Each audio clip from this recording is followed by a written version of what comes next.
निवडणूक आयोगाच्या कामावरून राज ठाकरेंनी अनेक सवाल उपस्थित केलेत। निवडणूक आयोग शिक्षकांना कामाला लावतं, मग निवडणूक आयोग काय काम करतं?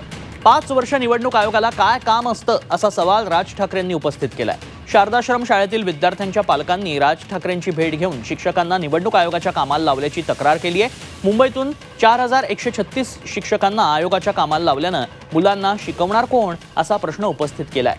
यावेळी शिक्षकांनी निवडणूक आयोगाच्या कामाला रुजू होऊ नये, कोण कारवाई करतो ते बघतोच असा इशारा दिलाय। शिस्तभंगाची कारवाई का नाही करत? निवडणूक आयोग 5 वर्ष काय करत असतो? या देशात निवडणुका येणार हे काय माहित नव्हतं का? अचानक निवडणुका आल्यात का?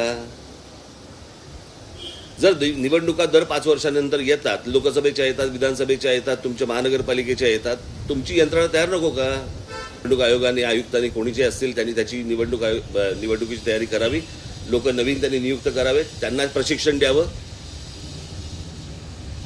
परंतु या शिक्षकांनी कोणत्याही प्रकारे रुजू होऊ नयेत आणि मला बघायचंच आहे कोण कुठच्या शिस्तभंगाची यांच्यावरती कारवाई करते ते।